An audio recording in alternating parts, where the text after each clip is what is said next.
40 ఏండ్ల కింద ఏమిటికేం లేదు, అదో ముత్తమంత దేశం, దాన్ని పట్టించుకున్నోడు లేడు. కానీ అదే ఇప్పుడు సింగపూర్ అంటే తెలవనోడు దునియాలనే లేడు. అన్నిటికంటే చిన్న దేశం ఇప్పుడు అందరికంటే ఎత్తుకు పోయింది. అందుకే సింగపూర్ లెక్క కావాలి, సింగపూర్ లెక్క కావాలి అంటుంటారు మన లీడర్ సాబులు.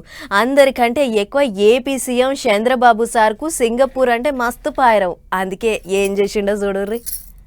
రాజధాని అమరావతిని సింగపూర్ లెక్క చెక్కున మేరుపిస్తామని వెనకటి సంధి చెప్తూనే ఉన్నాడు సీఎం చంద్రబాబు సారు.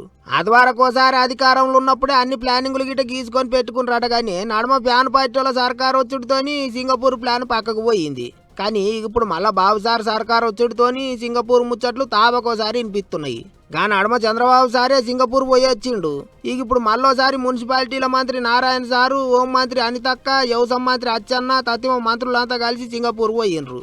వారం దినాలు అక్కడనే ఉండి సింగపూర్ సర్కారు ఎట్టెట్లా పరిపాలన చేస్తాంది, ఎసోంటి ఇగురం చేస్తుండ్రు అనేది అన్ని తీర్లా తెలుసుకుంటారు అన్నట్టు మంత్రులు. ఇట్లనే బుధవారం సింగపూర్ హోం మంత్రి షణ్ముగంతో మీటింగ్ అయ్యిండ్రు. దేశంలో ఎసోంటి చట్టాలున్నాయి, పబ్లిక్ భద్రత కొరకు ఎసోంటి పనులు చేస్తాండ్రు అనేటి అన్నీ తెలుసుకున్నారు. ఇదొకటే కాదు, మంత్రులు అన్ని దిక్కులు తిరుగుతాండ్రు.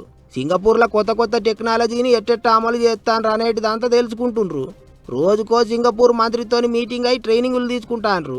మరిగా సింగపూర్తోని పోటీ పడాలంటే ఖచ్చితంగా సింగపూర్ పాఠాలు నేర్వాల్సిందే, సింగపూర్ను చూసి నేర్చుకోవాల్సిందే.